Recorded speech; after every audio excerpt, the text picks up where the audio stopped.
Hello बच्चों, welcome back to the channel. कैसे हैं सब लोग? आई होप सब बहुत ही ज्यादा बढ़िया हो, एकदम सुपर हो और आपकी प्रिपरेशन बेटा उससे भी ज्यादा बढ़िया चल रही हो। और इसी प्रिपरेशन को और बेहतर करने के लिए हम जो है बेटा इको पढ़ लो के चैनल पे आपके लिए पूरा का पूरा business economics and business law का फ्रेश बैच लेकर आ चुके हैं। राइट, तो हमारी जो है चैनल पे प्रॉपर प्लेलिस्ट बनी है जिसमें आपको डेली बेसिस पे रेगुलरली बिजनेस इकोनॉमिक्स के एंड साइमल्टेनियसली आपको बिजनेस लॉ के रेगुलर लेक्चर्स अपलोड हो रहे हैं। राइट, अब बेटा आज की क्लास में हम एक बहुत ही प्यारे एक्ट को नेगोशिएबल इंस्ट्रूमेंट एक्ट 1881 को स्टार्ट करना है। मतलब start as in last class मैंने एक क्लास हो चुकी है, आज मुझे सेकंड क्लास करनी है। ठीक है, तो आज इस चैप्टर को आगे बढ़ाने से पहले हम लास्ट क्लास को एक बार बहुत बढ़िया तरीके से समझते हैं हमने क्या पढ़ा था। बेटा मैंने आपको सबसे पहले इस एक्ट में नेगोशिएबल इंस्ट्रूमेंट का मतलब बताया था। अब देखो दो टर्म है, एक होता है नेगोशिएबल, एक होता है इंस्ट्रूमेंट। और सबको भाई माँ कसम है मेरे साथ साथ रिपीट करना है, कॉन्टिन्यूस बार बार बोलना है क्योंकि मैं दिमाग में बिठाना है ये वाली बात। राइट, तो दो टर्म है, एक होता है नेगोशिएबल, एक होता है इंस्ट्रूमेंट। बेटा नेगोशिएबल इंस्ट्रूमेंट में जो इंस्ट्रूमेंट वर्ड है उसमें क्या होता है समझो। इंस्ट्रूमेंट मैंने आपको दो बातें बताई थी। इंस्ट्रूमेंट क्या होता है? एक डॉक्यूमेंट जो राइट एंड लाइबिलिटी क्रिएट करता है। सिंपल, इंस्ट्रूमेंट क्या है? इंस्ट्रूमेंट इज अ डॉक्यूमेंट जो राइट या लाइबिलिटी क्रिएट करता है in favour of another person. इसके लिए मैंने आपको क्या एग्जांपल दिया था, समझना ध्यान से। सर फॉर एग्जांपल मैंने चेक बनाया, चेक चेक आप सबको पता है, चेक काटा। अब जब मैंने चेक पेपर में चेक नाम लिखा, पे अमाउंट लिखी और चेक को दे दिया दूसरे पर्सन को, तो ये एक डॉक्यूमेंट है। वो डॉक्यूमेंट क्या होता है? कोई भी चीज जो रिटन फॉर्म में वो डॉक्यूमेंट बन जाती है। सर लव लेटर, यस बेटा love letter is also a document. कोई भी चीज राइटिंग फॉर्मेट में इज डॉक्यूमेंट। तो मैंने चेक जो है बनाया वो एक डॉक्यूमेंट है। और जब मैं किसी चेक को किसी और अनदर पर्सन को दे रहा हूं, मतलब मैं उसे एक राइट दे रहा हूं कि वो उतने सम अमाउंट को मेरे से रिसीव कर सकता है। राइट, तो चेक क्या है? एक डॉक्यूमेंट जो कि राइट या लाइबिलिटी क्रिएट करके देता है, यानी कि cheque is an instrument. Right, तो इंस्ट्रूमेंट क्या है? ऐसा डॉक्यूमेंट जो राइट या लाइबिलिटी क्रिएट करता है। दूसरा टर्म था नेगोशिएबल। बेटा नेगोशिएबल का मतलब होता है ऐसा इंस्ट्रूमेंट जो फ्रीली ट्रांसफरेबल होता है एन नंबर ऑफ टाइम्स। मतलब जब जिस इंस्ट्रूमेंट को आप फ्रीली ट्रांसफरेबल है, कितना भी ट्रांसफर करके एक पार्टी से दूसरे को, दूसरे से तीसरे को, तीसरे चौथे को। सर चेक में कर सकते हैं? मैंने बताया था यस बेटा चेक में कर सकते हैं। इंडोर्समेंट के थ्रू आप चेक को पीछे जाओ बैक साइड, और चेक के पीछे आप लिख सकते हो कि भाई ये चेक मैंने ए ने मुझे बी को दिया था, अब भी लिख देगा कि मैं ये चेक सी को दे रहा हूं और अपने साइन कर देगा। तो इंडोर्समेंट प्रोसेस से cheque n number of time जो है आपका नेगोशिएबल हो सकता है, ट्रांसफरेबल हो सकता है। तो नेगोशिएबल इंस्ट्रूमेंट का मतलब क्या है? बेटा ऐसा इंस्ट्रूमेंट जो फ्रीली ट्रांसफरेबल है। इंस्ट्रूमेंट का मतलब क्या है? ऐसा डॉक्यूमेंट जो राइट या लाइबिलिटी क्रिएट करता है। सिर्फ डॉक्यूमेंट मतलब क्या है? बेटा कोई भी चीज जो रिटन फॉर्मेट में पेज में लिखी है वो डॉक्यूमेंट बनती है। तो नेगोशिएबल इंस्ट्रूमेंट क्लियर है, नेगोशिएबल का मतलब क्लियर है, इंस्ट्रूमेंट का मतलब क्लियर है और डॉक्यूमेंट का मतलब क्लियर है। इसके बाद कंक्लूजन ये निकला था कि जितने भी इंस्ट्रूमेंट होते हैं वो कंपलसरी डॉक्यूमेंट होंगे हमेशा, क्योंकि इंस्ट्रूमेंट को बनने के लिए पहले तो डॉक्यूमेंट बनना पड़ेगा। लेकिन जितने भी डॉक्यूमेंट है वो कंपलसरली नेसेसरी इंस्ट्रूमेंट वैसा जरूरी, जैसे लव लेटर। लव लेटर भाई डॉक्यूमेंट है। राइट, मैंने आपको नोट्स ये जो लिखवा रहा हूँ ये रिटर्न फॉर्म में डॉक्यूमेंट है ये, लेकिन ये डॉक्यूमेंट का इंस्ट्रूमेंट बन जाता है। तो सर ऐसा नहीं है, तो all instruments are document but all documents are not instrument. ये बात समझ आती है बेटा? Absolutely correct. उसके बाद मैंने आपको बताया कि हमारे एक्ट के अंदर तीन टाइप के नेगोशिएबल इंस्ट्रूमेंट होते हैं, ये आपने पढ़ा है, अकाउंट वगैरह में पढ़े होंगे। बेटा एक होता है बिल्स ऑफ एक्सचेंज, एक होता है प्रोमिसरी नोट और एक होता है चेक। ये तीनों को हमें इन डिटेल पढ़ना है आज की क्लास में। लेकिन याद रखना तीन टाइप के इंस्ट्रूमेंट होते हैं इस एक्ट में। नेगोशिएबल इंस्ट्रूमेंट में क्या क्या है? Bills of exchange, promissory note और चेक। और ये तीनों या तो पेबल होते हैं ऑर्डर पे या बेयरर पे। अब ये क्या होता है ये हम आगे और डेप्थ में पढ़ेंगे, बट मैंने बताया जब आप किसी इंस्ट्रूमेंट में किसी स्पेसिफिक पर्सन का नाम लिखते हो, जैसे मैंने बोला भाई मेरा जो चेक है वो किसको करना है? वो पे करना है मिस्टर एक्स को, तो वो चेक की पेमेंट स्पेसिफिकली मिस्टर एक्स को जाएगी। तो मैं बैंक को ऑर्डर कर रहा हूं कि ये पेमेंट सिर्फ एक्स को ही देनी है। जहां पे सामने वाली पार्टी का नाम स्पेसिफाइड होता है उसे बोलते हैं ऑर्डर इंस्ट्रूमेंट। पेमेंट उसी को मिलेगी। अगर वो चेक इनकेस खो गया, लॉस्ट हो गया, तो क्या कोई और पर्सन उससे चेक से अपने अकाउंट में पेमेंट ले सकता है? आंसर इज नो, क्योंकि पेमेंट तो ऑर्डर पे एक्स को ही मिलेगी ना। लेकिन बेयरर चेक होता है बेटा कि आपने चेक को या तो ब्लैंक छोड़ दिया या उसमें लिख दिया बेयरर। अब बेयरर का मतलब क्या है? कि जिस पर्सन के पास चेक का पोजीशन है या इंस्ट्रूमेंट का पोजीशन है वो पेमेंट रिसीव करने के लायबल है, उसके पास राइट है। अब ऐसे इंस्ट्रूमेंट में, बेयरर इंस्ट्रूमेंट में अगर मान लो वो इंस्ट्रूमेंट खो गया, तो भाई जिसको भी वो मिला वो जाके पेमेंट ले लेगा। तभी प्रैक्टिकल लाइफ में जनरली इंस्ट्रूमेंट ऑर्डर ही होते हैं, बट बियरर भी बन सकते हैं अगर पार्टी बनाना चाहे तो। That's it. उसके बाद हमने एक नेगोशिएबल इंस्ट्रूमेंट में, देखो तीनों नेगोशिएबल इंस्ट्रूमेंट है बिल ऑफ एक्सचेंज, मुझे तीनों को इंडिविजुअली पढ़ाना है, लेकिन पहले मैं तीनों को अभी इंडिविजुअली ना समझते हुए नेगोशिएबल इंस्ट्रूमेंट के असेंशियल कैरेक्टरिस्टिक्स बता रहा हूं। ये बहुत इंपॉर्टेंट है याद करना, क्योंकि अगर ये याद हो गए तो आपको bill of exchange, promissory note, cheque, तीनों के असेंशियल एलिमेंट आ जाएंगे। थोड़े थोड़े चेंजेस होते हैं, बाकी ऑलमोस्ट यही रहता है। तो एक नेगोशिएबल इंस्ट्रूमेंट के क्या क्या असेंशियल है? नंबर 1, हमेशा रिटर्न होना चाहिए। नंबर 2, हमेशा साइंड होना चाहिए। नंबर 3, ऑब्वियसली फ्रीली ट्रांसफरेबल होगा तभी नेगोशिएबल है। नंबर 4, जो इंस्ट्रूमेंट का होल्डर है वो फ्री फ्रॉम डिफेक्ट होना चाहिए, मतलब चेक या प्रॉमिसरी नोट आपने चोरी नहीं करा, आपको पड़ा हुआ नहीं मिला, आप उसके होल्डर विदाउट एनी डिफेक्ट होने चाहिए। आपको मिला है, आपने मैं गुड्स या सर्विस दे के उसे रिसीव करा है, तो होल्डर विदाउट एनी डिफेक्ट होना चाहिए। ट्रांसफर जो करेंगे आप वो एनी नंबर ऑफ टाइम्स कर सकते हो, 500 बार, 1000 बार, जितनी बार ट्रांसफर करना है, राइट। उसके अलावा अनकंडीशनल होना चाहिए, ऐसे उसमें कोई कंडीशन नहीं होनी चाहिए कि मैं इसको पैसे दूंगा जब ये कंडीशन मीट होगी, नहीं, ऐसे अनकंडीशनल होता है इंस्ट्रूमेंट। तीसरी अगली बात क्या बोली थी? मनी ओनली के लिए होगा, मनी के अलावा कोई और आप कोई किसी चीज के लिए नेगोशिएबल इंस्ट्रूमेंट नहीं बना सकते, ओनली मनी के लिए बनेगा।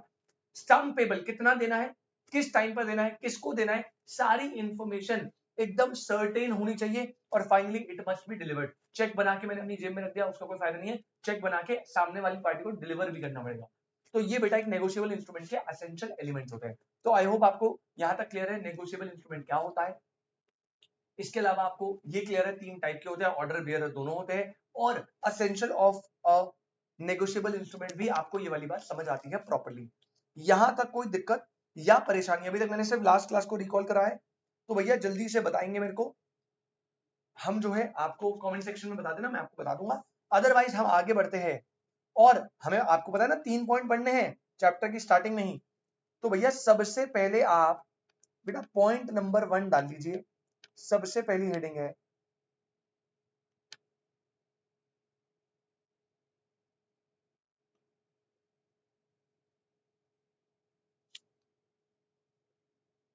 Bills of exchange. सबसे पहली हेडिंग है बेटा बिल्स ऑफ एक्सचेंज।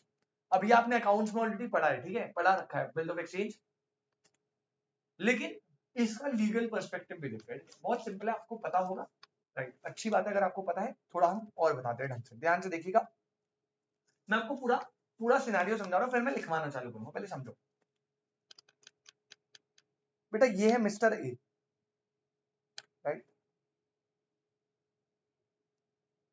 और ये है मिस्टर बी। एग्जाम्पल को ध्यान समझना, समझ आया तो आपको डिफरेंशिएट करने में bill of exchange, promissory note, cheque एकदम क्लियर रहेगा, ठीक है। तो हमारे पास दो पार्टी है, एक है मिस्टर ए जो कि है क्या, एक पर्सन, और दूसरी पार्टी है बेटा मिस्टर बी जो कि है दूसरे पर्सन। अब हुआ क्या बेटा, हुआ क्या, मिस्टर ए जो है वो बी को कुछ गुड्स सेल करते हैं फॉर कंसिडरेशन। तो ए ने क्या करा, ए ने गुड्स सोल्ड करे कंसिडरेशन के लिए, प्राइस के लिए, लेकिन बी के पास पैसे नहीं है तो उसने क्रेडिट पे बेचे। तो गुड्स सोल्ड करे ऑन क्रेडिट। बी ने बोला भाई मेरे पास अभी नहीं है, लेकिन मैं ये गुड्स बेच के मेरे पास प्रॉफिट के साथ पैसा आएगा तो मैं तुझे अच्छा पैसा लौटा दूंगा, कोई टेंशन नहीं। तो ये गुड्स सोल्ड करे ऑन क्रेडिट पे, लेट्स से 10 लाख, राइट। अब बी के पास पैसे तो है नहीं, तो उसने भैया 2 मंथ का क्रेडिट ले लिया, 2 मंथ का क्रेडिट ले लिया। उसने बोला 2 महीने बाद पक्का पिंकी प्रॉमिस लौटा दूंगा। यानी कि ए जो है वो क्या है, ए है बेटा सेलर, इसने गुड्स बेचे, इसे पेमेंट लेनी है। बी जो है वो कौन है, बायर, इसने गुड्स खरीदे, इसे पेमेंट देनी है 2 महीने बाद। अब ए ने बोला यार तेरे पिंकी प्रॉमिस से दुनिया थोड़ी चलती है, तू तो बोल रहा है तू आज तो तेरे को गुड्स चाहिए, तू तो बोलेगा 2 महीने बाद मम्मी कसम दे दूंगा पक्का पिंकी प्रॉमिस, लेकिन तेरे पिंकी प्रॉमिस से मैं यार लॉ थोड़ी ट्रस्ट करेगा। तो ए कहता है कोई प्रॉब्लम नहीं, मेरी भी सेल्स हो रही है, मुझे भी सेल्स करनी है, तो मैं क्रेडिट पे गुड्स दे देता हूँ, 2 महीने का क्रेडिट डन है। लेकिन इसको लीगली इन्फोर्स करने के लिए मैं क्या करता हूं, मैं आपके ऊपर एक बिल ड्रॉ कर देता हूं। क्या ड्रॉ कर देता हूं बेटा, बिल ड्रॉ कर देता हूं। आई होप ये वाली बात समझ आती है। ए के लिए, ए क्योंकि वो बिल ड्रॉ कर रहा है, बिल ड्रॉ करने का मतलब क्या है, वो जो है वो एक बिल बनाएगा, एक डॉक्यूमेंट बनाएगा, एक इंस्ट्रूमेंट बनाएगा, उसमें वो लिखेगा कि भैया मैं जो है इस डॉक्यूमेंट में मैं जो है ये कंफर्म कर रहा हूं कि ये जो बंदा है बी, ये 2 महीने बाद मुझे 10 लाख रुपए पे करेगा उन गुड्स के लिए जो मैं इसे आज दे रहा हूं, राइट। तो ये बिल ड्रॉ करा। अब ये जो बिल है, ये इसने बिल ड्रॉ करा, इसके लिए ये होगा bill receivable. For the seller it is called bill receivable, क्योंकि उस बिल के रिस्पेक्ट में उसे पैसे रिसीव होने। अब ये बिल इसने ड्रॉ करा, बनाया बनाया अच्छे से, डेट वेट लिखी, अमाउंट लिखी, ड्यू डेट लिखी, सब लिखा, और इसने जो बना रहा है उसने साइन करके, क्योंकि इस बिल की लीगल एनफोर्समेंट तब आएगी जब दोनों पार्टी अपनी कंसेंट दे। तो उसने क्या करा, ये बिल को दे दिया मिस्टर बी को, और उसने बोला भाई इस बिल, ये जो मैंने ड्रॉ करा है, इसको आप एक्सेप्ट कर लीजिए।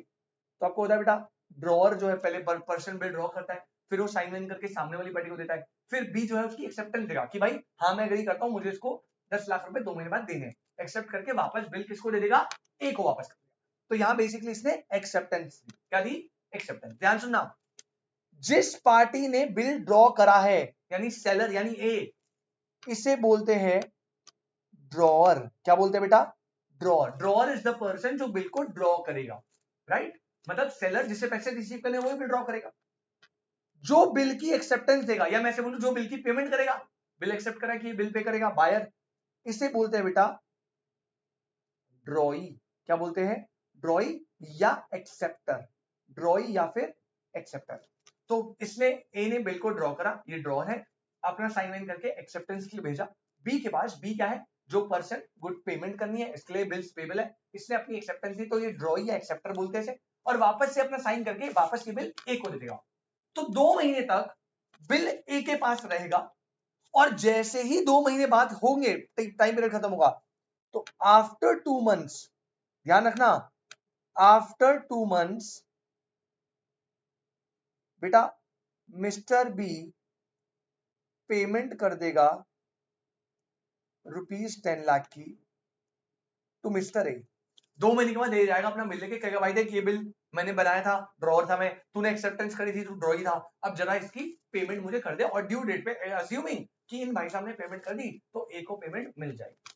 क्या ये बात समझ आ रही है बेटा, क्या ये बात समझ आ रही है 110%। अब देखो मैं फिर से बता रहा हूं बिल्स ऑफ एक्सचेंज कैसे वर्क करता है। एक होगा सेलर, एक होगा बायर। सेलर गुड्स पे देगा, गुड्स देगा ऑन क्रेडिट 2 महीने के।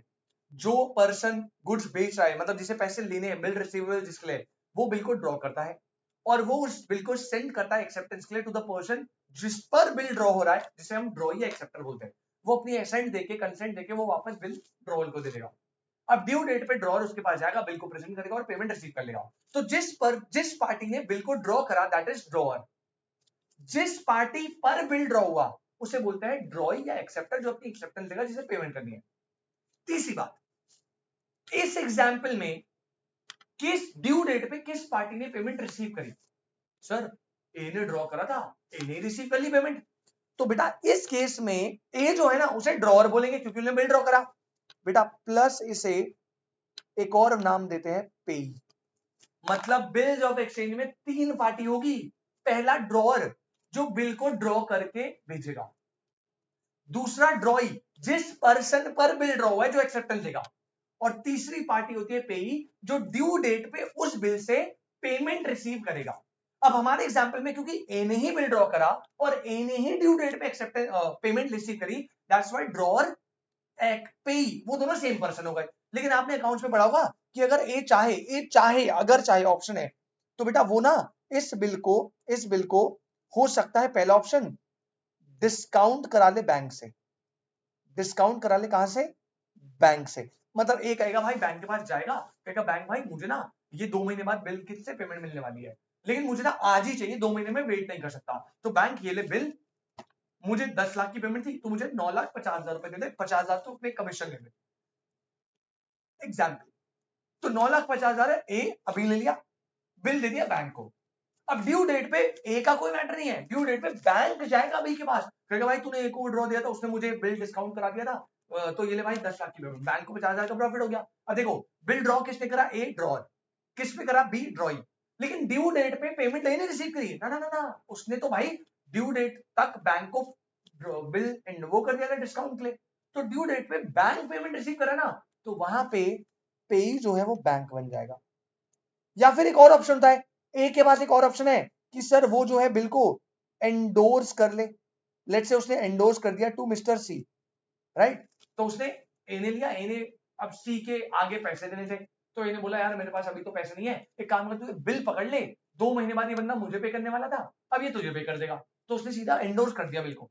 अब एंडोर्स, क्योंकि हम एंडोर्स कर सकते हैं, राइट, फ्रीली ट्रांसफरेबल होता है बिल इंस्ट्रूमेंट, आपको पता है। तो ड्यू डेट पे ए नहीं जाएगा, अब ड्यू डेट पे सी जा रहा है, तो सी यहाँ पे क्या कंसिडर हो जाएगा, सी जो है वो पे ही कंसिडर हो जाएगा। तो मेरे हिसाब से आपको बिल्स ऑफ एक्सचेंज का कॉन्सेप्ट समझ आया बेटा। मैं फिर से बता रहा हूँ, बिल्स ऑफ एक्सचेंज में आप जो है एक अनकंडीशनल ऑर्डर देते हो, सुन लेना ध्यान से, एक रिटर्न फॉर्म में डॉक्यूमेंट बन रहा है जिसमें ए ड्रॉर अनकंडीशनल ऑर्डर दे रहा है ड्रॉई को कि ड्यू डेट पे तूने पैसे देने हैं, याद रखियो। फिर वो उससे एक्सेप्टेंस लेगा, ड्यू डेट का वेट करेगा, या तो खुद पेमेंट रिसीव कर लेगा या उसके ब्याह पे बैंक कर सकता है, कोई और पर्सन कर सकता है एंडोर्समेंट के केस में, जिसने बिल ड्रॉ करा ड्रॉअर, जिस पर हुआ ड्रॉई, और ड्यू डेट पे जो पेमेंट रिसीव करा है वो पे। अब कुछ केसेस में ड्रॉअर पे ही सेम हो सकते हैं अगर उसने अपने पास ही बिल रखा है, और कुछ केसेस में ड्रॉअर और पे डिफरेंट पर्सन भी हो सकते हैं। बात समझ आ रही क्या? तो ये कॉन्सेप्ट था बेटा बिल्स ऑफ एक्सचेंज का। आई होप आपको पूरी बात अच्छे तरीके से समझ आई। अब जरा इस एग्जाम्पल को आप नोट कर लेना फॉर श्योर, फटाफट कर लो। अब जो है हम आगे बढ़ेंगे बेटा, और आगे जो है आप नोट कर लेना पॉज करके, अगर आपको नोट करना है, ऑब्वियसली नोट करना ही है, पॉज कर लेना। अब जो है जरा हम इसे फटाफट से डेफिनेशन में डालते हैं भाई, लिखो एज पर नेगोशिएबल इंस्ट्रूमेंट क्या है। अ bills of exchange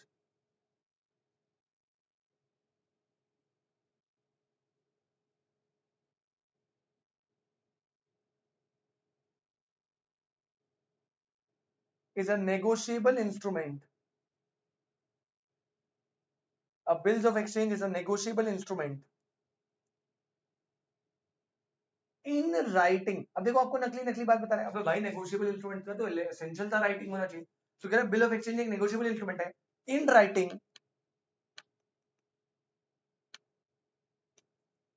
containing an unconditional order, comma,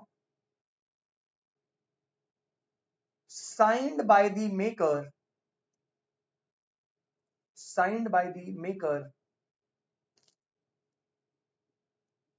directing a certain power to pay a certain sum of money only to or to the order of a certain person or to the bearer of the instrument, bearer of the instrument। बेटा ये वाली बात समझ आ रही है? अब देखो आप पॉइंट्स, देखो एक आधा पॉइंट आपको थोड़ा भी समझ नहीं आएगा, बट टेंशन ना लेना, कोई टेंशन नहीं है, आराम से आएगा धीरे धीरे, क्योंकि अगला पॉइंट समझोगे तब कंपेयर कर पाओगे तो बेटर अंडरस्टैंडिंग मिलेगी। क्या बोला? सबसे पहला बिल ऑफ एक्सचेंज क्या है, अंडरलाइन करना, एक नेगोशिएबल इंस्ट्रूमेंट। दूसरी बात, राइटिंग में होना कंपलसरी है, जहां पे, अब ये वर्ड है जो आपको समझ नहीं आएगा, जहां पे आप अनकंडीशनल ऑर्डर दे रहे हो। याद रखना बिल्स ऑफ एक्सचेंज में ए बोली ना भाई प्लीज, भाई प्लीज, भाई रिक्वेस्ट, भाई पैसे दे, ना ना ना, ए कह रहा है अनकंडीशनली 2 महीने बाद तू पैसे देगा। बिल्स ऑफ एक्सचेंज एक अनकंडीशनल ऑर्डर है, आप सामने वाले को अनकंडीशनल ऑर्डर दे रहे हो कि 2 महीने बाद तू 2 लाख रुपए, 10 लाख रुपए, वट देगा। तो वट क्या पॉइंट बोला, नंबर 1 एक नेगोशिएबल इंस्ट्रूमेंट जो राइटिंग में होगा, अनकंडीशनल ऑर्डर होगा, दूसरा साइंड होगा, बेटा जो बना रहा है वो भी साइन करेगा, एक्सेप्टेंस के लिए भी साइन लेगा, signed by the maker, directing a certain power to pay a certain sum of money. मैंने बताया था एग्जैक्ट अमाउंट एकदम सर्टेन होना चाहिए, किसको देना है सर्टेन होना चाहिए, कब देना है सर्टेन होना चाहिए। तो signed by the maker directing a certain power to pay certain sum of money only to or to the order of certain person or to the bearer. मतलब या तो किसी स्पेसिफिक पर्सन को ऑर्डर हो गया, या फिर बियरर हो सकता है जिसके पास इंस्ट्रूमेंट है। तो याद रखिएगा बेटा, सबसे इंपॉर्टेंट पॉइंट क्या है, हाईलाइट कर देता हूं। नंबर 1 राइटिंग में होना चाहिए, नंबर 2 ये एक अनकंडीशनल ऑर्डर है। प्रॉमिसरी नोट और बिल ऑफ एक्सचेंज को सारे पॉइंट सेम है, बस ये एक अनकंडीशनल ऑर्डर वाला पॉइंट बदल देता है कि आपका बिल ऑफ एक्सचेंज होगा प्रॉमिसरी नोट। अभी वो पढ़ाऊंगा तो समझ आएगा वो क्या होता है, बट याद रखना यहाँ पे वर्ड है अनकंडीशनल ऑर्डर। तो bill of exchange is a negotiable instrument in writing, unconditional order, obviously signed होगा, डायरेक्ट कर रहे certain to pay certain sum of money के लिए होगा, या तो पर्सन ऑर्डर पे होगा या बियरर पे होगा। तो ये आपका बिल्स ऑफ एक्सचेंज का पूरा मैटर होता है रिजॉल्व, राइट। आई होप यहां तक कोई दिक्कत परेशानी नहीं है। अब एक काम करो, ये हो गया बिल्स ऑफ एक्सचेंज का एग्जांपल, ये हो गया बिल्स ऑफ एक्सचेंज के आपका डेफिनेशन। अब इसी में एक सब हेडिंग डालना, इसी के नीचे parties to the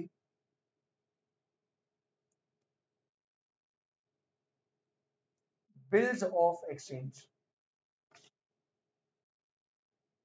parties to the bills of exchange. आपको ऑलरेडी पता 3 पार्टी होती है, पहला ड्रॉअर जो बिल ड्रॉ करेगा, ड्रॉई जिस पर बिल ड्रॉ होगा जो पेमेंट करेगा, और तीसरा पेई जो ड्यू डेट पे पैसा रिसीव कर रहा है। और रूल याद रखना, ड्रॉअर और पेई सेम भी हो सकता है और डिफरेंट भी हो सकता है, it depends case to case, right. तो मिनिमम 2 पार्टियों की, मैक्सिमम 3 पार्टियों, इससे ज्यादा नहीं हो सकती। तो पहला लिखेंगे भैया, पहला बंदा है ड्रॉअर।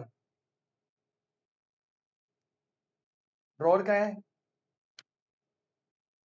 ड्रॉअर में लिखो, ड्रॉअर कौन है, the maker of a bill of exchange. भैया जो बिल ऑफ एक्सचेंज का मेकर है, जो बिल ऑफ एक्सचेंज का मेकर है उसे बोलते हैं ड्रॉअर। नंबर 2 लिखना बेटा,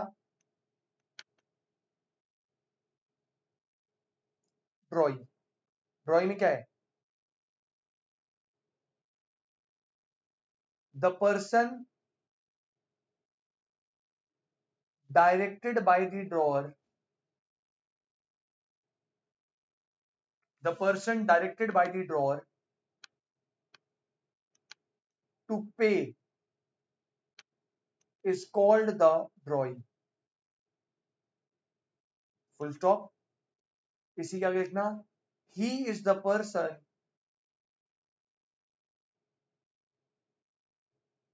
on whom the bill is drawn, जिस पर बिल ड्रॉन होना है वो आपका ड्रॉई है। फाइनली बेटा थर्ड और लास्ट पार्टी है पेई, जो ड्यू डेट पे पैसा रिसीव कर रहा है, it can be the drawer और एनी अदर पर्सन, राइट। तो फाइनली को ड्रॉई पेई,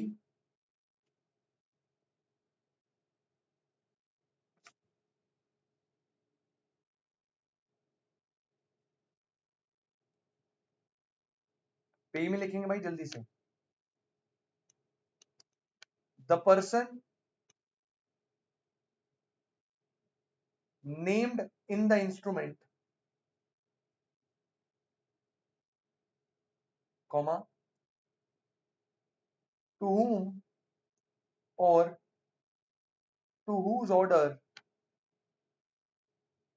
the money is directed to be paid, the money is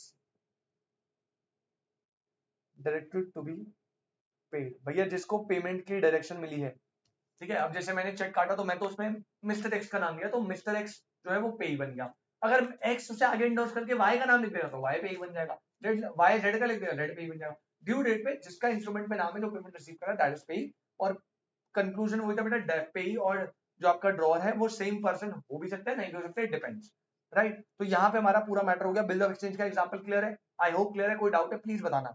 second बात, बिल ऑफ एक्सचेंज की डेफिनेशन क्लियर है, नेगोशिएबल इंस्ट्रूमेंट है, राइटिंग में होगा, अनकंडीशनल ऑर्डर होगा to pay a certain sum of money to a certain person, चाहे order चाहे bearer. फिर मैंने 3 पार्टी बता दी, ड्रॉअर, ड्रॉई एंड पे। अब अगर मैं आपको बिल ऑफ एक्सचेंज बना के दिखाऊं तो आपको क्लियरिटी देने के लिए मैं बनाऊंगा भी, आप साथ साथ बनाएंगे, प्लीज जल्दी से बनाना, इस पे टाइम मत लगाना, ठीक है, बस आपकी नॉलेज के लिए बना रहा हूं। बिल्स ऑफ एक्सचेंज कैसा बनता है बेटा, अभी हम आगे डिफरेंसेस करेंगे ना, तो आपको ना एक अच्छी क्लियरिटी रहेगी अगर आपने सारे इंस्ट्रूमेंट अच्छे से बनाए हैं, देखे हैं कैसे बनते हैं, ठीक है। बिल्स ऑफ एक्सचेंज है, सबसे पहले यहाँ पे हम लिखेंगे मिस्टर ए जो कि ड्रॉअर है, उसका प्रॉपर आप ले लेंगे। आपने डेट डाल दी बेटा, डेट लेस से आपने डाल दी 10 मई 2020, ठीक है, ऐसे रैंडम डेट ले ली मैंने। आपने अमाउंट लिखी बेटा ₹10 लाख। आप बोलोगे 2 months आफ्टर डेट कॉमा पे टू मिस्टर सी पे। मैं जानबूझ के सी पे करवा रहा हूँ, ए अपने आप पे पेमेंट नहीं करना, सी पे कर रहा है ताकि मैं तीनों पार्टी दिखा दूं। वो कह सकता है पे टू मिस्टर ए, अपने आप के लिए भी कर सकता है, pay to mister C pay a sum of 10 lakh rupee for value receive. ठीक है, तो यहां पे आ जाएगा टू मिस्टर बी, जो आपका ड्रॉई है, उसके साइन, और यहां पे आ जाएगा सिग्नेचर किसके, जिसने बिल को ड्रॉ करा है, ड्रॉअर, यानी कि मिस्टर ए। राइट, तो इस तरीके से आपका जो है पूरा का पूरा एक बिल ऑफ एक्सचेंज ड्रॉ होता है, बनता है। ये आपका पूरा मैटर है। राइट, आप देख रहे हो यहाँ पे हाईलाइटेड, पहले पर्टिकुलरली डेट आपकी मेंशन है, टाइम मेंशन है, अमाउंट मेंशन है, क्लियरली ड्यू डेट कितनी है वो मेंशन है। अब देखो, जो पर्सन ड्रॉ कर रहा है वो कौन है, ड्रॉअर। जो एक्सेप्टेंस दे रहा है, ड्रॉई। और जिस पर्सन को पेमेंट मिलने वाली है, मतलब वो ए अपना नाम भी लिख सकता है। हमने एग्जाम्पल में लिखा है कि ए कह रहा है कि भाई मेरे ब्याह पे सी को पेमेंट कर देना 10 लाख की, तो सी आपका पे बन गया। अब देख रहे हो, वो रिक्वेस्ट नहीं कर रहा, वो बोल रहा है pay to C, that is called unconditional order. पूछ नहीं रहा कि भाई पे करेगा क्या, प्लीज पे कर दियो, ना ना ना, पे टू सी, 2 महीने बाद 10 लाख रुपए जो आपने वैल्यू रिसीव कर दी उसके बदले। तो this is called a bill of exchange. Right, तो बिल ऑफ एक्सचेंज का डेफिनेशन आपका पार्टीज और आपका पूरा का पूरा एक बिल मैंने आपको बना के दिखा दिया। अब फाइनली एक लास्ट टॉपिक और बचता है बेटा, उसे भी रैप अप करके हमारा बिल ऑफ एक्सचेंज हम खत्म करते हैं। सर इतना सही बेटा, बिल्कुल इतना सही। आप मॉड्यूल में जाके क्रॉस चेक कर सकते हैं, एक भी टॉपिक आपको कटा हुआ नहीं मिलेगा, सब कुछ कंटेंट डाला है paper oriented. Right, last topic लिख लेना बेटा, वो है essential characteristics of bills of exchange. भैया बिल्स ऑफ एक्सचेंज की असेंशियल कैरेक्टरिस्टिक्स की बात करा है। अब आप बोलोगे सर आपने तो हमें नेगोशिएबल इंस्ट्रूमेंट के ऑलरेडी असेंशियल करवा दिए, तो बेटा मैंने कब मना करा, सेम ये असेंशियल तो ये तो कॉमन असेंशियल है ना, ये तो बिल में भी लगेंगे, प्रोमिसरी नोट में भी लगेंगे, ये चेक में भी लगेंगे। लेकिन इसके अलावा बिल ऑफ एक्सचेंज में कुछ स्पेशल पॉइंट होते हैं। जैसे पहला पॉइंट अनकंडीशनल ऑर्डर होता है, ये ऑर्डर वाला पॉइंट प्रोमिसरी नोट या चेक में नहीं मिलेगा आपको, ये वाला अलग पॉइंट है। तो आपको कुछ एसेंशियल ऐसे है जो सिर्फ और सिर्फ बिल्स ऑफ एक्सचेंज में मिलेंगे। 99% वो सिमिलर ऊपर वाले होंगे। फटाफट लिखवा रहा, जल्दी लिखना। Number 1 must be, bill of exchange हमेशा must be in writing. Number 2 must contain an express order to pay. याद है बेटा, पेमेंट का क्या है, ऑर्डर है, ऑर्डर दे रहे हो आप पेमेंट का कि भाई पेमेंट कर। तीसरा, order to pay must B definite and unconditional. और ये जो ऑर्डर है, ये मैंने ऑलरेडी बताया था, ये अनकंडीशनल होना चाहिए, डिफाइनाइट होना चाहिए। कोई कंडीशन नहीं जुड़ी कि भाई मैं तेरे को ऑर्डर दे रहा हूं, ये पे कर दियो अगर ऐसा हुआ तो ना, अनकंडीशनल ऑर्डर। राइट, तो राइटिंग में होना चाहिए, ऑर्डर होना चाहिए, ऑर्डर अनकंडीशनल डिफाइनाइट होना चाहिए। Number 4 drawer must sign the instrument. भैया जब आप इंस्ट्रूमेंट बनाओगे तो जो ड्रॉअर है, ड्रॉअर इंस्ट्रूमेंट को साइन करेगा। Point number 5 drawer drawee and payee must be certain. मतलब जैसे ऊपर वाले केस में आप याद करो, भाई ड्रॉअर कौन है, ए मैंने लिखा, ड्रॉई कौन है, बी मैंने नाम लिखा, और पेई किसको पे करना है, सी मैंने नाम लिखा। तो कौन ड्रॉअर है, कौन ड्रॉई है, कौन पेई है, वो एकदम सर्टेन क्लियर होना चाहिए, उसमें कोई कंफ्यूजन नहीं होनी चाहिए। राइट, इसमें एक नोट ऐड कर देना बेटा, बस 5th पॉइंट के लिए एक छोटा सा नोट लिख लेंगे, ऑल दीज पार्टीज में not necessarily be 3 different person। जरूरी नहीं है कि हमेशा हर बिल्स ऑफ एक्सचेंज में ये 3 डिफरेंट पर्सन हो। बेटा ऐसा बिल्कुल भी जरूरी नहीं है, मैंने पहले बताया था।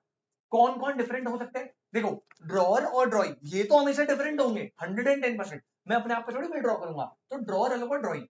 लेकिन जो ड्रॉअर है वो पे भी बन सकता है। तो टेक्निकली के बिल्स ऑफ एक्सचेंज में या तो 2 पार्टी होगी, ड्रॉअर ड्रॉई और ड्रॉअर ही पे है, या 3 पार्टी होगी। तो जरूरी नहीं है कि 3 डिफरेंट पर्सन हो, यानी कि ड्रॉअर पे इक्वल हो सकते हैं एंड ड्रॉई हमेशा अलग होगा। जिस पे भी ड्रॉ है वो हमेशा अलग होगा। यानी there must be not 3, there must be 2 distinct person, 2 अलग लोग होने चाहिए।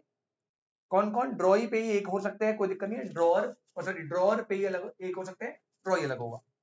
Next point number 6, sum must be certain. ऊपर है एग्जांपल याद करो, एक एक एसेंशियल आपको मिलेगा एग्जांपल में।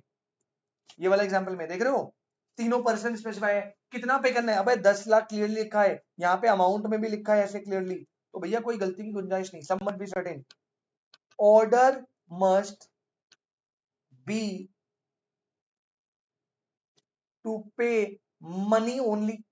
ये तो हमने पहले ही पढ़ा था भैया, मनी के अलावा और किसी पर्पस के लिए इंस्ट्रूमेंट नहीं बनता, सिर्फ मनी की पेमेंट होनी चाहिए। और last, it must B stamped, it must B stamped. अब याद कर लो भैया, ये जो पॉइंट है ना, अगर आप मुझे बोलो सर अलग पॉइंट क्या है, तो भैया अलग पॉइंट है बस ये, बिल्ड ऑफ एक्सचेंज एक अनकंडीशनल ऑर्डर है।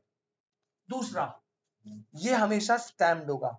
सर स्टैम्प वाला पॉइंट, बेटा देखो स्टैंपिंग करवाना, आपको ना लीगल डॉक्यूमेंट की स्टैंपिंग होती है, स्टैंपिंग करवाना ना हर नेगोशिएबल इंस्ट्रूमेंट में जरूरी नहीं। सर मतलब कैसे? अबे चेक है, अब जब आप चेक काटते हो तो आप क्या स्टैंपिंग करवाते हो उसकी? मतलब बिल्स ऑफ एक्सचेंज में जो 2 अलग पॉइंट है वो यही है कि पहला, ये एक अनकंडीशनल ऑर्डर होता है, और दूसरा ये हमेशा स्टैम्प्ड होता है। इसके अलावा साइंड होना चाहिए, राइटिंग में होना चाहिए, सम क्लियर होना चाहिए, पार्टी सर्टेन होनी चाहिए। ये सारे तो कॉमन पॉइंट है।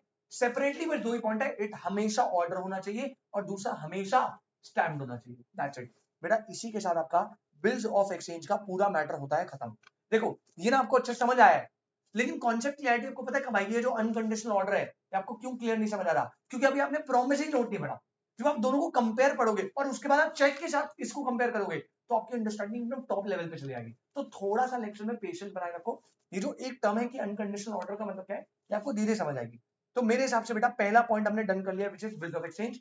क्या होता है वो मैंने बताया, it is unconditional order, return होना चाहिए, स्टैम्प होना चाहिए, कितना देना है स्पेसिफाइड होना चाहिए, किसको देना है स्पेसिफाइड होना चाहिए, ऑर्डर बेयर दोनों हो सकता है। पार्टीज 3 होती है, ड्रॉअर, ड्रॉई, पे। ड्रॉअर पे ही सेम भी हो सकते हैं और डिफरेंट भी हो सकते हैं। तो मिनिमम 2 पार्टी होगी, मैक्सिमम 3 पार्टी होगी। कैसा बनता है? ऐसा बनता है, असेंशियल एलिमेंट सारे असेंशियल सेम नेगोशिएबल वाले ही है, सिवाय 2। पहला, एक ऑर्डर होता है और दूसरा स्टैम्प्ड होना कंपलसरी है।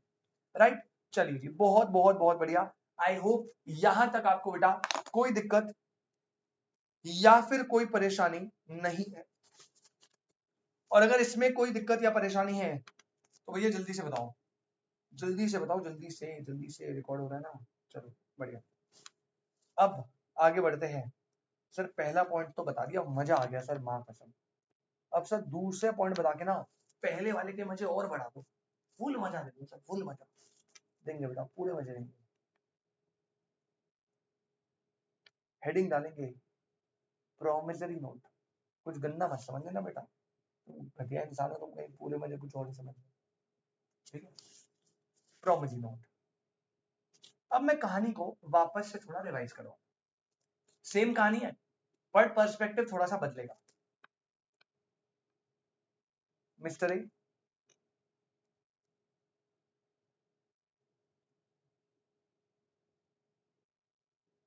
यहाँ पे एक पार्टी है भैया मिस्टर ए, और दूसरी पार्टी है भैया मिस्टर बी। जल्दी जल्दी देखना, मिस्टर ए है, मिस्टर बी है। कहानी आपको ऑलरेडी पता है, मैंने बता दी है, उसमें कुछ नया नहीं है। मिस्टर ए ने भाई साहब क्या करा, ए ने गुड सोल्ड करे बी को ऑन क्रेडिट ऑब्वियसली, और एक टेन्योर स्पेसिफाइड था, जैसे यहाँ पे गुड सोल्ड हुए ऑन क्रेडिट, कितने के सर? सेम एग्जांपल 10 लाख के, ठीक है? अब बी ने बोला भैया मेरे पास पैसे नहीं है, मैं आपको पैसे जो है 2 महीने बाद दे दूंगा। तो ये जो है 2 मंथ्स बाद, 2 मंथ्स में जो ड्यू डेट आएगी, 2 मंथ बाद ड्यू डेट आएगी, वहां पे बी जो है वो पेमेंट कर देगा। अब ध्यान सुनना, ए कौन है? सेलर, जिसे पैसे लेने हैं। बी कौन है? बायर, जिसे पैसे देने हैं। अब हुआ क्या, ए ने गुड्स सेल कर दिए क्रेडिट पे, अब बी ने गुड्स परचेज कर लिए। बी ने कहा भाई यार मेरे को ना अभी पैसे नहीं है, लेकिन ना 2 महीने बाद ये गुड्स बेच के मेरे को पैसे आ जाएंगे तो मैं तेरे पैसे दे दूंगा। यार ए ने बोला तेरे पिन की प्रॉमिस से थोड़ी मेरा काम चलेगा, तो भैया देख मैं तो भाई मुझे तो लीगल फॉर्मेट चाहिए। और ए जो है ना सेलर, वो बिल ड्रॉ करने जाता। सर बिल ऊपर वाला, हाँ बिल ड्रॉ करने जाता। बी ने कहा भाई तू कैसी बात कर रहा है, तू बड़ा भाई है अपना, अरे तू क्यों टेंशन ले रहा है, देख तुझे लीगल वो चाहिए ना, कोई दिक्कत नहीं है, तू टेंशन ना ले, तू बिल ड्रॉ मत कर। कहाँ बिल ड्रॉ करेगा, मेरे को भेजेगा, मैं एक्सेप्टेंस करूंगा ना, रहने। इस बार बी ने बोला कि मैं खुद से एक अनकंडीशनल प्रॉमिस टू पे कर रहा हूं। बहुत ध्यान से समझ लेना बेटा, बी ने खुद से बोल दिया कि मैं एक लेटर दे रहा हूं, एक डॉक्यूमेंट दे रहा हूं, इंस्ट्रूमेंट दे रहा हूं, और मैं उसमें खुद से ही प्रॉमिस कर रहा हूं कि भैया मैं जो है तेरे को 2 महीने बाद 10 लाख रुपए दूंगा। अब डिफरेंस समझो, बिल्स ऑफ एक्सचेंज में जो सेलर था जिससे पैसे लेने थे, वो बिल ड्रॉ करके उस सामने वाली पार्टी की एक्सेप्टेंस लेता है। लेकिन प्रोमिसरी नोट में जिसको पैसे देने हैं बेटा, वही सामने से आके डॉक्यूमेंट बनाता है कि भैया मैं खुद डॉक्यूमेंट बना रहा हूं, तू टेंशन ना ले, तू मत बना, मैं बनाता हूं। और इसने सामने से एक अनकंडीशनल, नॉट ऑर्डर, एक अनकंडीशनल प्रॉमिस कर दिया। वहां पे ए क्या करता, ओए बी 2 महीने बाद पैसे दे दियो, ये एक ऑर्डर है। यहां पर बी क्या बोलेगा, मैं प्रॉमिस कर रहा हूं कि मैं 2 महीने बाद पैसे दूंगा। अब डिफरेंस समझो, बिल्स ऑफ एक्सचेंज में जिसको पैसे चाहिए वो एक ऑर्डर के थ्रू मांग रहा है कि भाई मुझे पैसे 2 महीने बाद चाहिए, that is a bills of exchange. But promise note में जिसने पैसे देने हैं वो खुद से ही एक्सेप्टेंस, भाई अनकंडीशनल प्रॉमिस कर रहा है कि भाई मैं पिंकी प्रॉमिस कर रहा हूं रिटर्न में कि 2 महीने बाद तेरे पैसे दे दूंगा। अब देखो, बिल्स के केस में वो सामने वाली पार्टी को एक्सेप्टेंस के लिए देता है कि भाई तू भी अग्री कर, तू पैसे देगा। क्या प्रॉमिसरी नोट में कोई एक्सेप्टेंस चाहिए? क्या प्रॉमिसरी नोट में कोई एक्सेप्टेंस चाहिए? अरे सर एक्सेप्टेंस क्यों चाहिए, जब सामने वाली पार्टी खुद से ही अनकंडीशनल प्रॉमिस कर रही है कि भाई मैं भी मानता हूं कि मुझे इसके 2 लाख रुपए देने हैं और मैं प्रॉमिस कर रहा हूं कि 2 लाख रुपए से 2 महीने बाद दे दूंगा। तो ये तो सामने वाली पार्टी खुद से प्रॉमिस कर रही है, अब इसमें उसकी एक्सेप्टेंस की नीड ही नहीं है। तो बिल ऑफ एक्सचेंज एक अनकंडीशनल ऑर्डर है, ये अनकंडीशनल प्रॉमिस है। बिल ऑफ एक्सचेंज में सामने वाले ड्रॉई का एक्सेप्टेंस लेना कंपलसरी है, पहले आपको एक्सेप्टेंस लेना पड़ेगा तभी तो बिल एनफोर्स होगा। प्रॉमिसरी नोट में कोई एक्सेप्टेंस नहीं चाहिए होता।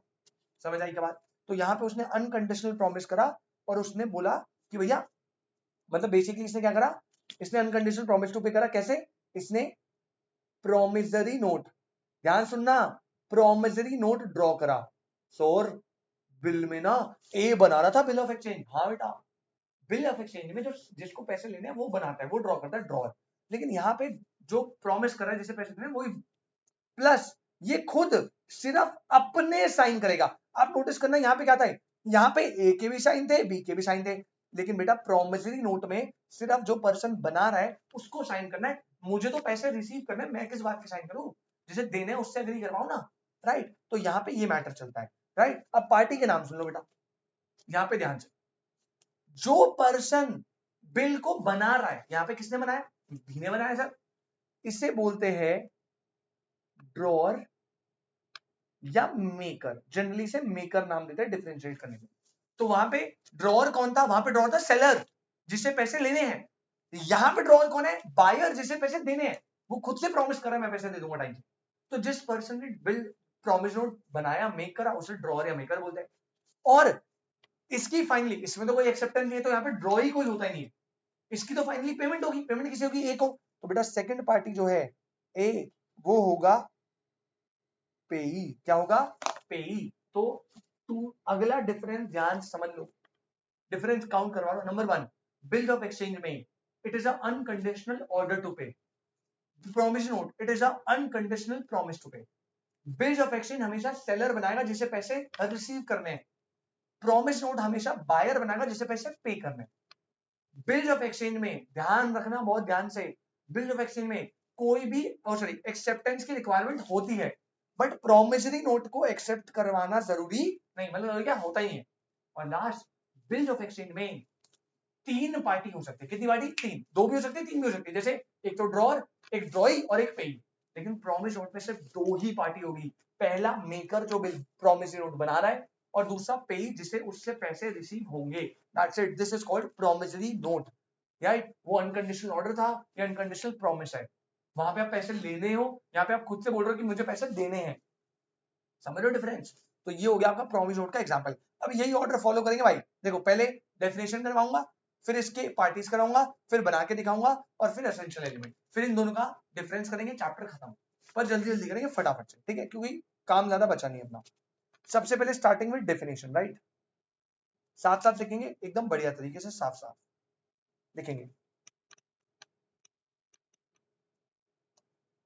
According to section 4 of the, short में लिख रहा हूं, नेगोशिएबल इंस्ट्रूमेंट, आप कभी करना मत ऐसे, एक्ट 1881। तो भैया मैटर सारा कहां पे लिखा हुआ है? सेक्शन 4 में। According to section 4 of negotiable instrument 1881, क्या बोल रहा है? A promissory note,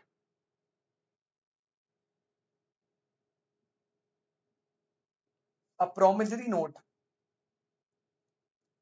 is an instrument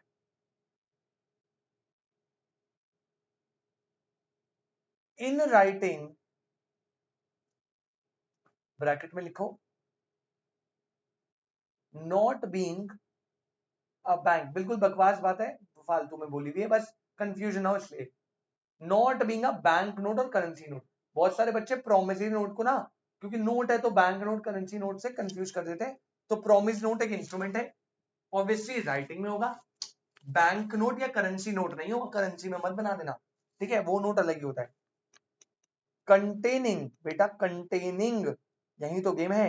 N unconditional, अब याद करो वहां पे था unconditional order to pay, but यहां पे होता है अनकंडीशनल अंडरटेकिंग। अनकंडीशनल अंडरटेकिंग या unconditional promise, comma, signed by the maker, सिर्फ एक ही बंदे के साइन चाहिए, signed by the maker to pay, बाकी सारी बातें same, a certain sum of money, a certain sum of money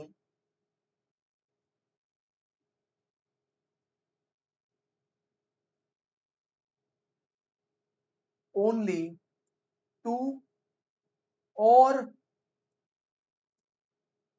to the order of a certain person or to the bearer of the instrument। बेटा समझ रहे हो बात को? कितनी सिंपल बात है, ऑलरेडी बिल ऑफ एक्सचेंज में सारी बातें बोली गई है, बस मैं क्लियरली डिफरेंशिएटिंग बता देता हूं। देखो पहले इंपॉर्टेंट पॉइंट क्या है, प्रोमिसरी नोट क्या है? एक सिमिलर बातें सारी, इंस्ट्रूमेंट है, राइटिंग में होगा, बैंक नोट करेंसी नोट नहीं होगा। क्या होगा? एक अनकंडीशनल अंडरटेकिंग प्रॉमिस होगा, साइंड होगा। कौन साइन करेगा? मेकर। पे करनी है certain sum of money only, किसको? या तो किसी ऑर्डर को जिसके नाम है, या फिर बेयरर को। मोस्ट इंपॉर्टेंट पॉइंट याद रखना बेटा, ये एक अनकंडीशनल अंडरटेकिंग या प्रॉमिस होता है, समझो। बाकी सारी बात मैं राइटिंग में होगा, इंस्ट्रूमेंट होगा, साइंड होगा, ऑर्डर बेयरर होगा। मेन बात क्या है, वहां पे था अनकंडीशनल ऑर्डर, वहां पे ये बोल रहा है तुझे पैसे देने हैं। यहाँ पे बी बोल रहा है भाई मुझे याद है मुझे 2 महीने बाद पैसे दे। दोनों में डिफरेंस ये, राइट। वहां पे 3 पार्टी, यहाँ पे 2 पार्टी। वहां पे एक्सेप्टेंस चाहिए, यहाँ पे एक्सेप्टेंस नहीं चाहिए, यहाँ पे बस मेकर का साइन चाहिए, सामने वाले पे का साइन नहीं चाहिए, वो तो पैसे ले रहा है किस बात का साइन, ठीक है। तो यहाँ पे पूरा एग्जाम्पल हो गया, बना लेना। उसके बाद मैंने प्रॉपरली आपको बहुत ही प्यारे तरीके से डेफिनेशन लिखवा दी। अब अगली बात पे जाते हैं बेटा, पार्टीज। तो आपको ऑलरेडी पता है यहाँ पे सिर्फ 2 पार्टी होगी। पहला जो बिल प्रोमिसरी नोट बना रहा है उसे बोलेंगे ड्रॉर या मेकर, और जो पेमेंट रिसीव करेगा, क्योंकि यहाँ किसी पे ड्रॉ नहीं हो रहा ना, जिस पे हो रहा है वो तो खुद ही बना रहा है, तो ड्रॉर मेकर, और दूसरा पार्टी पे जो पैसा रिसीव करेगा। तो आप इसी के नीचे बहुत प्यारी सी छोटी सी हेडिंग डालना, parties to the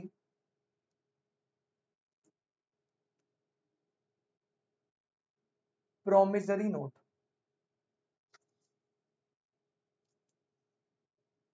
parties to the promissory note। बेटा पार्टी नंबर 1 है मेकर, जैसे आप ड्रॉअर भी बोल सकते हो, कोई दिक्कत नहीं है, हमने मेकर बोला है। मेकर कौन है? The person who make the promise to pay, the person who make the promise to pay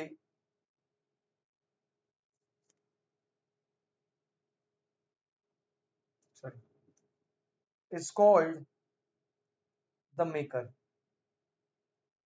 full stop। he is the debtor, ये कौन है? ये डेटर है, जिसे पैसे देने हैं वो ही बनाता है। वहां पे कौन था? वहां पे जो क्रेडिटर है जिसे लेने हैं वो बना रहा था। he is the debtor and must sign the instrument, must sign the instrument, इसे तो भैया साइन करना पड़ेगा, अदरवाइज आपका प्रॉमिस नोट वैलिड नहीं है। दूसरी पार्टी बेटा एकदम सिंपल, दूसरी पार्टी कौन है? पेई। पेई इज द पर्सन जिसका इंस्ट्रूमेंट पे नाम है, जो पेमेंट रिसीव करेगा ड्यू डेट पे, राइट। ऑब्वियसली अगर ये एंडोर्स हो गया तो पेई कोई और बन जाएगा, लेकिन मेकर तो एक ही बनना है, वो मेकर ही रहेगा। पेई क्या है? Payee is the person to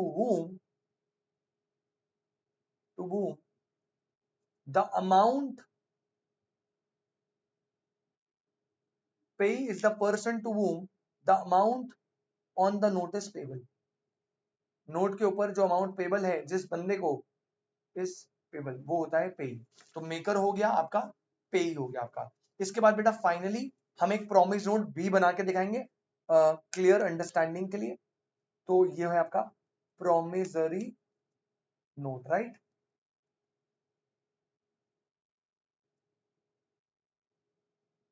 promissory note क्या बोला सर? सबसे पहले तो यहाँ पे आप लिखोगे एरिया अपना न्यू दिल्ली लिख दिया, उसके बाद आपने लिखा बेटा 10th मई लेट से 2020 के लिए बना रहा हूं, आपने लिखा ₹10 लाख। अब वर्डिंग पे गौर करना प्लीज, वर्डिंग पे यहां लिखा है 2 months आफ्टर डेट आई, आई मतलब यहां पे मेकर का नाम, आई मेकर प्रॉमिस टू पे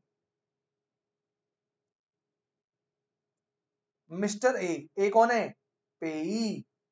आई प्रॉमिस टू पे मिस्टर ए पेई, और टू हिज ऑर्डर, या ए को पे करूंगा या जो उसे जिसको वो बोलेगा, the sum of ₹10 lakh for value receive.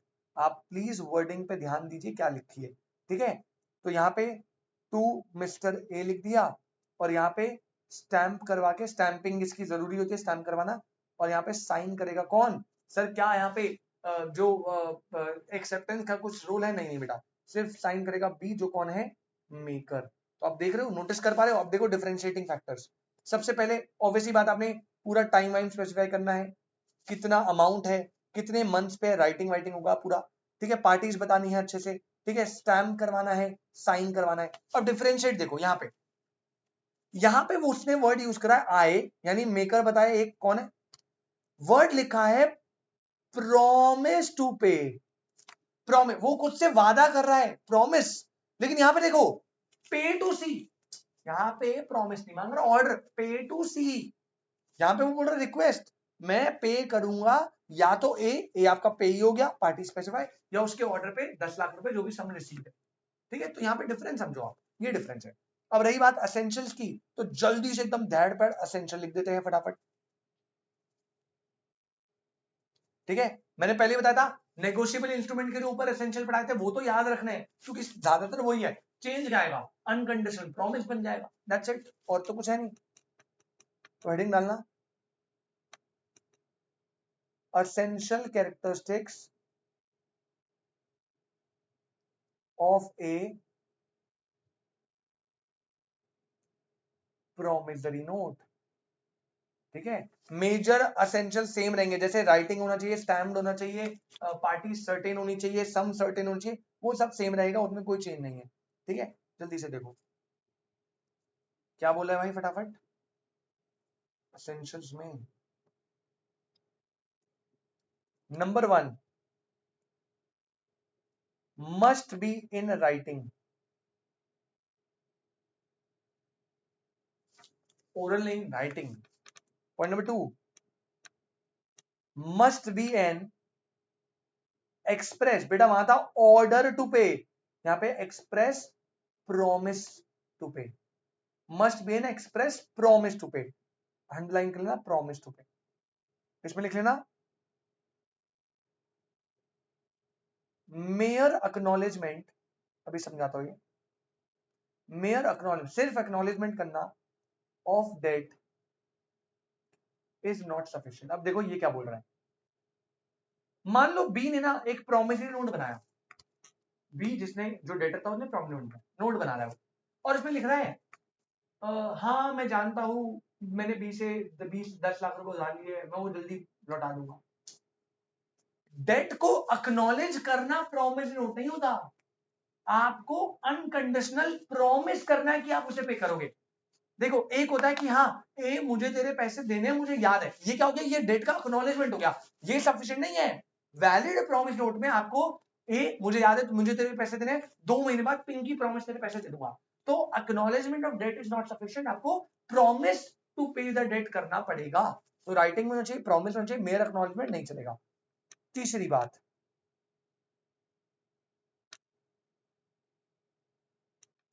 promise to pay should be definite and unconditional। ये वाला पॉइंट हर जगह रिपीट था, नेगोशिएबल में भी, बिल्स ऑफ एक्सचेंज में भी, और यहां पर भी रिपीट हो रहा है बेटा, ठीक है। तो जो प्रॉमिस टू पे है वो डेफिनाइट और कंडीशनल अनकंडीशनल होना चाहिए। अब इसमें थोड़ा सी चीजें बता दूंगा, जैसे कुछ एग्जांपल देता हूं क्योंकि पेपर में कंफ्यूज आते बच्चे, तो देख लेना, लिखो पहले तो। इट मींस इसके अंदर इंस्ट्रूमेंट पेबल ऑन परफॉर्मेंस और non performance of a particular act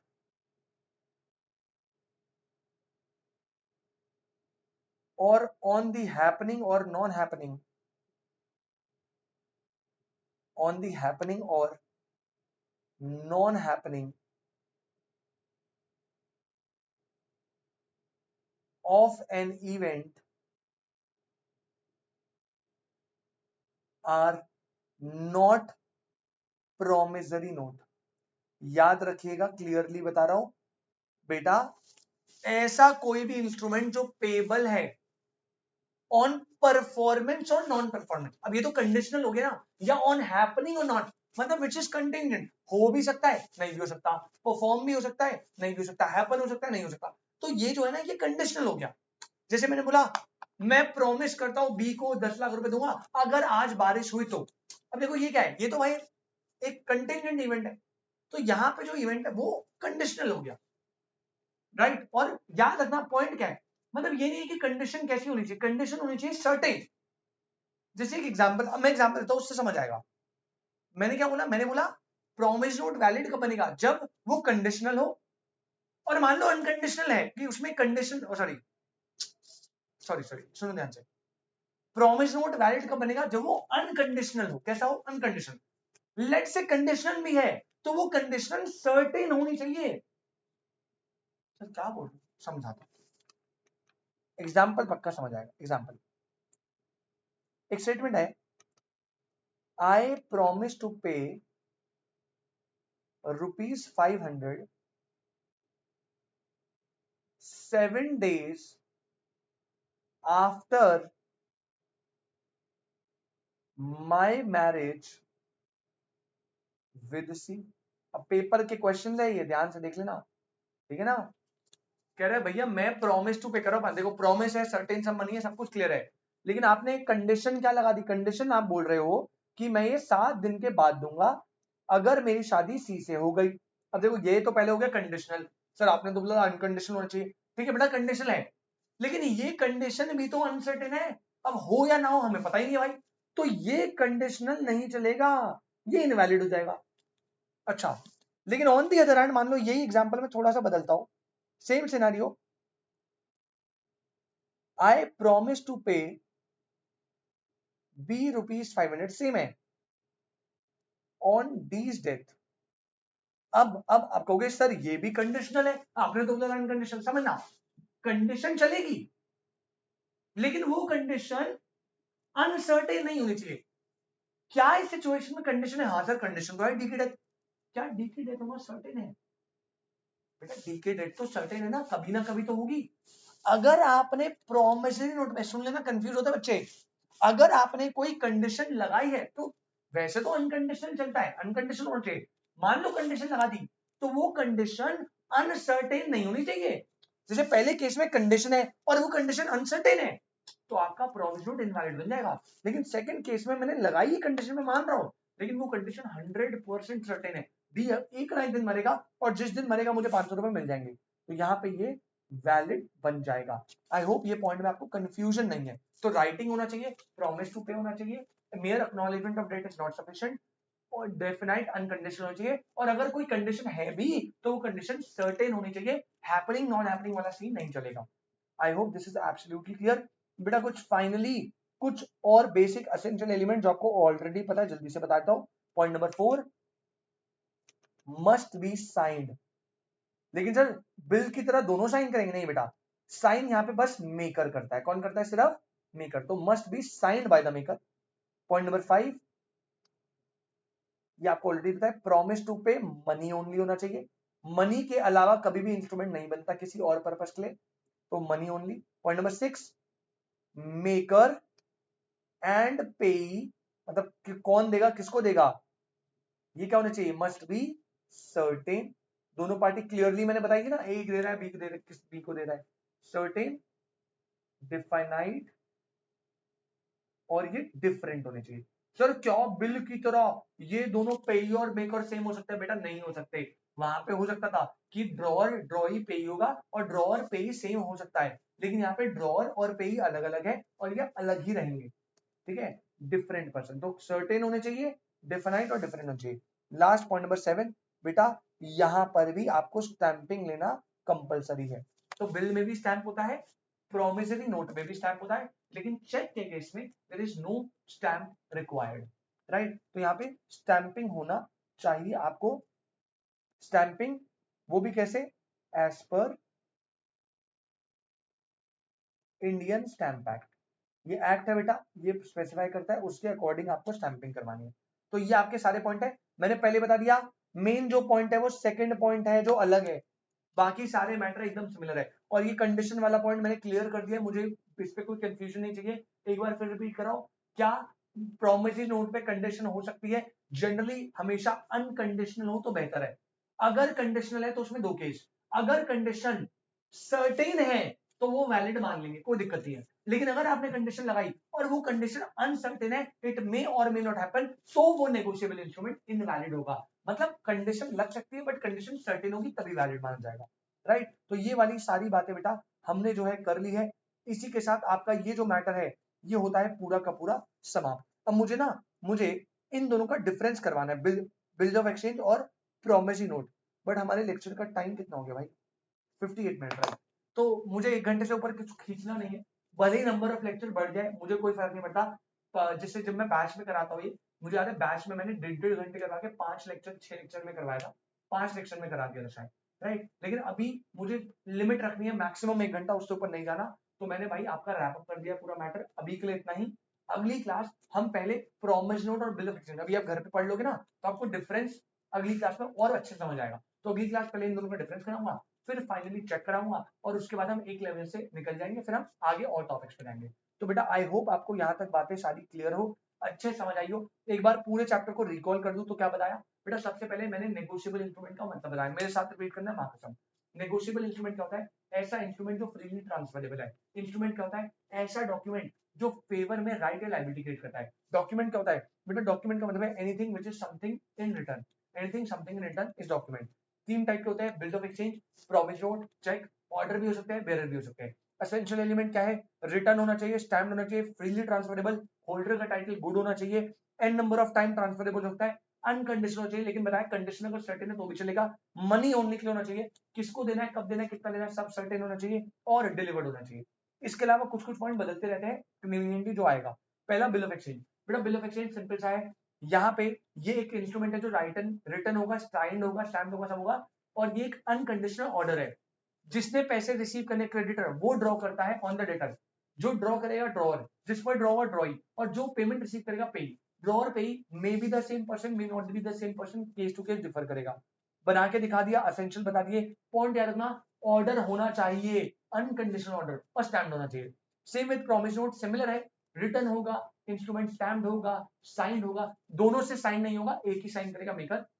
लेकिन यहाँ पे जो डेटर है वो खुद से अनकंडीशनली प्रॉमिस कर रहा है, खुद से ही बोल रहा है कि मैं आपको पैसे दूंगा, राइट। यहाँ पे दो पार्टी है, जो बनाएगा वो मेकर या ड्रॉअर, और जिसको पेमेंट मिलेगी वो पे, दो ही होगी, सिर्फ दो। बना के दिखा दिया, पूरे के पूरे एसेंशियल्स बता दिए, एंड इसी के साथ आपकी आज की क्लास होती है समाप्त। आई होप इसमें कोई दिक्कत परेशानी नहीं है। अगर कोई डाउट या कोई परेशानी है, या मेरी तरफ से बेटा कुछ और चीजें चाहिए जो आपको हेल्प करे आपके एग्जाम को क्रैक करने के लिए, प्लीज बढ़िया तरीके से एकदम अवेलेबल है हम लोग। कमेंट सेक्शन में बताइए क्या मैं आपके लिए कर सकता हूँ। इसके अलावा राइट मुझे भी कुछ न्यू आइडियाज दो, कुछ कंटेंट नया बनाने के लिए। चलिए, थैंक यू सो मच, मिलते हैं आपसे next class. Tata bye bye, take care. इसको प्लीज अच्छे से रिवाइज कर लेना, अगली क्लास इसको आगे कंटिन्यू करेंगे। Tata bye bye.